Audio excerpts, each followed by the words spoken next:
नमस्कार। नमस्कार मित्रों, नमस्कार।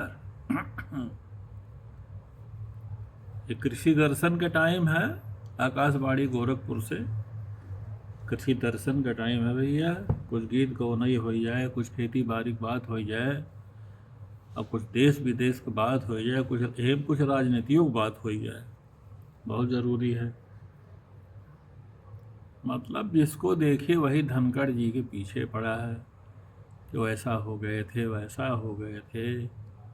हाँ, विपक्ष की दलों से मिल गए थे। भाई जब कोई आदमी संवैधानिक पद पे बैठ गया तो न पक्ष का है न विपक्ष का है, सर्वपक्ष का है वो।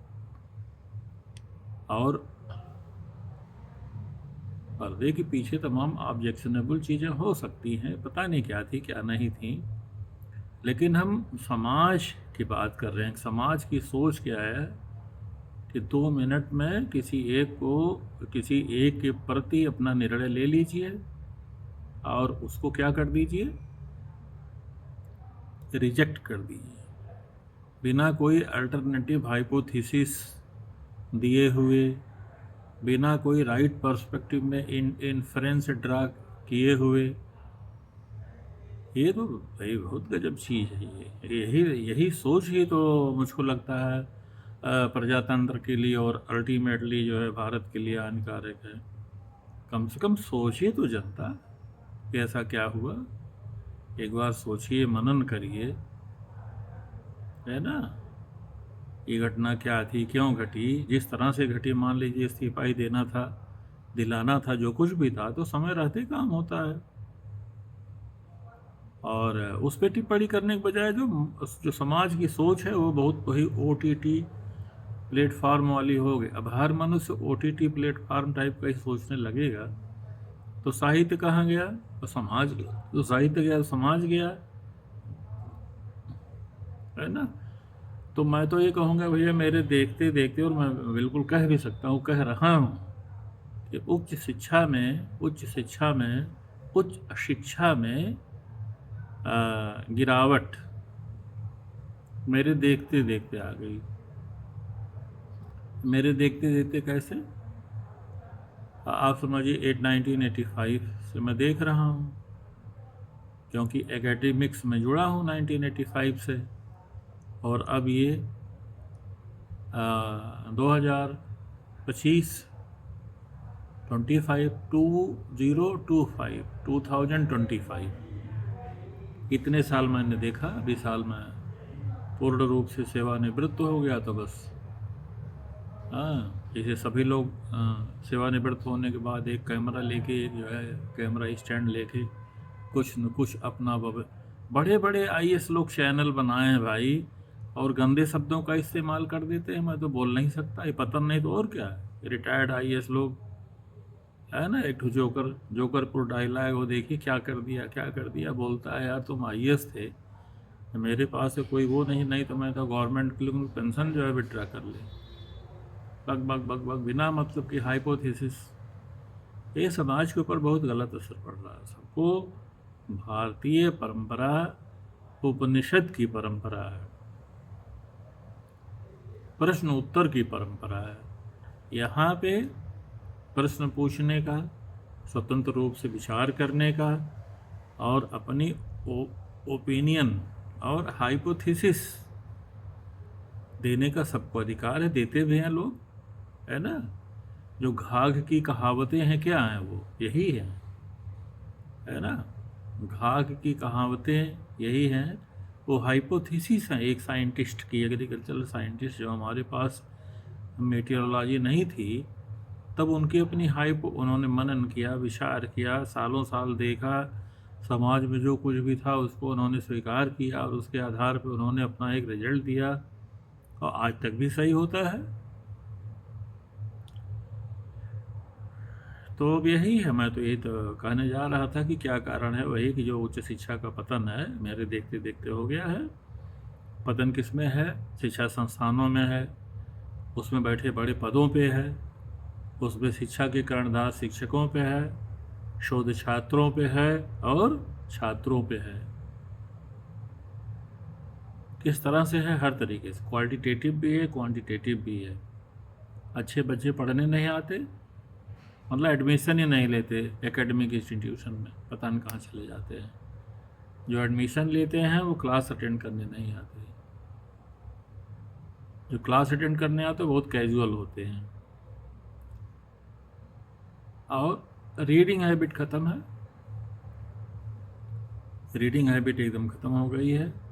ऐसे बच्चे जो टच में हैं उनसे भी आप कहीं पढ़ डालो किताब, पढ़ डालो किताब, पढ़ डालो किताब, अरे सर पढ़ने से नंबर नहीं मिलता, वो पतली वाली किताब आती है, एग्ज़ाम से 1-2 दिन पहले पढ़ लेंगे तो नंबर मिल जाएगा। कैसे कैसे नंबर मिल जाएगा, अरे नहीं से नंबर मिल जाता है, लो भाई मिल जाता होगा,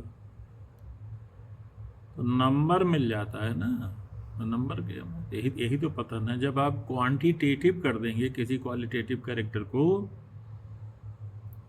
कॉग्निटिव वैल्यूज़ को आप क्वांटिफाई नहीं करना चाहिए, हो गया है।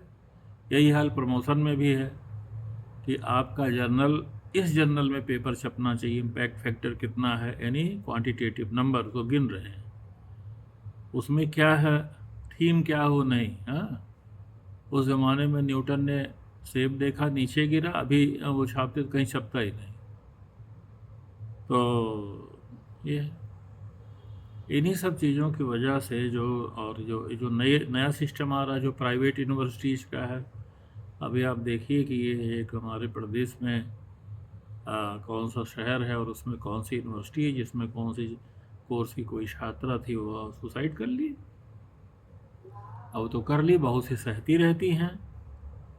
अब मेरे पास एक रिसर्च जर्नल है, वो लड़कियां रोती हैं, कहती हैं उनको हैरेस किया जा रहा है कि आप एक पर्टिकुलर टैग्ड जर्नल में पेपर छपवाइए, हैरेस किया जाता है। तो जब आप उसको टैग्ड कर देंगे किसी के पब्लिकेशन को, आप ये टिकट लगा रहना चाहिए किस कंपनी का, तो उस बच्चे का क्रिएटिव आउटपुट ख़त्म हो गया ना, वो क्या लिखेगा, वो तो एंक्सस है कि हमारा कहाँ छपे, इसमें किसी तरह से वो जो है हमारा एक आ जाए, टाइटल मिल जाए कि हमारा इसमें है। तो उसके लिए दुकान खुली है गुरु, हाँ पैसा दो और कल छपवाओ। वो कंपनियां खुद, जिसमें हमारी संस्थाएं ये कहती हैं कि आप आपके नॉलेज और आपके विजडम का सर्टिफिकेशन ये फॉरेन कंपनी करेगी, वो कंपनियां खुद कहती हैं भैया पैसा दो तो हम तुम्हारा श्योर शार्ट पब्लिकेशन करा देंगे। अब बताइए, अब इसको सुनने वाला कौन, हम तो चिट्ठी उनको भी लिखे थे जो रिजाइन दे के चले गए। इस संबंध में मैंने धनखड़ जी को चिट्ठी लिखा, मैंने सोचा यार वकील हैं, पढ़े लिखे आदमी हैं, करीब 6 महीना पहले, नहीं कोई रिप्लाई नहीं आया। और मैंने प्रधानमंत्री कार्यालय और राष्ट्रपति भवन में मैंने 6 महीने अपना जर्नल भेजा, किसी का कोई एक्नॉलेजमेंट भी नहीं आया भैया कि आपका जर्नल मिला, धन्यवाद, जो कि अयोध्या से भेजते हैं। 6 महीने बाई पोस्ट में यदि रसीद रखी होगी, लिखते थे for the library of the Rashtrapati Bhavan. और उसके बाद मैंने जो वो हैं, हाँ, उनके नाती चौधरी चरण सिंह के नाती शिक्षा मंत्री हो गई है ना, वो तो लड़का अच्छा है वो, मगर अभी उभर के सामने नहीं आया है। उत्तर प्रदेश का भविष्य वही है, ईमानदार आदमी है, नॉलेजेबल है और कर सकता है।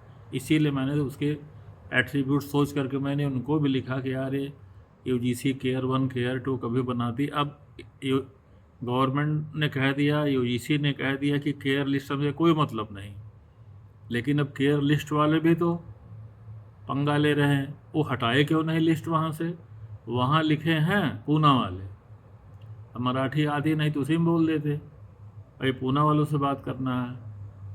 उन्होंने लिस्ट नहीं हटाया, लिख दिए कि इसमें कोई मॉडिफिकेशन नहीं होगा। अरे यार तुम्हारी लिस्ट में कोई मॉडिफिकेशन नहीं होगा तो तुम्हारी तो डायनेमिक लिस्ट थी, तो भैया हटाते क्यों नहीं यार, इनको पनिशमेंट देना चाहिए। अब कोई सुनने वाला नहीं है, ये सब हम किससे कहें भाई, बोलिए। पॉलिसीज में इतना फ्ला है, इतने फ्लाज हैं, इतना छेद है, कौन बनावे पॉलिसी, कोई बनाएगा, नीचे आते वो तो सो जाता है। इतना ज़्यादा उसमें चेक्स एंड बैलेंसेस लग जाते हैं, जो नॉर्मल चीज़ें हैं जो होनी चाहिए, एक छात्र को क्या करना चाहिए? खेलना चाहिए, छोटा है स्पोर्ट्स में जाना चाहिए, बड़ा हुआ तो थिंकिंग रीजनिंग एबिलिटी आनी चाहिए, एक्सप्रेशन एबिलिटी आनी चाहिए, कुछ लिखे। यूजी पीजी में जाता है तो उसको कुछ रिस्पॉन्सिबिलिटी आनी चाहिए, किस तरह से अपनी बात को सोचता है, कहता है, कर सकता है, क्रिएटिव आउटपुट आना चाहिए। कहाँ है? तो यही है। अब इसी के सहारे जो है हमारा देश लंबी छलांग लगा रहा है, लगाएगा भी, है ना। तो हमें, हाँ, तो हमें इसे अपने को संभाले रखना है, अपने को संभाले रखना है। गुरु कोई कितना भी खराब हो जाए, कोई सिस्टम कितना भी एडवर्स हो, डिमांडिंग हो, लेकिन हमें अपने आप को संभाले रखना है, अपने आप को संभाले रखना है, अपने आप को संभाले रखना है। किसी दिन बताऊंगा कि हम अपने आप को कैसे संभाले रख सकते हैं। मनुष्य बन के संभाले रह सकते हैं, तर्कशील बन के संभाले रह सकते हैं। एक मनुष्य यानी होमोसेपियंस की जो कैरेक्टर्स हैं अपने अंदर उसको रखे रहें, वो लक्षण रखे रहें, है ना।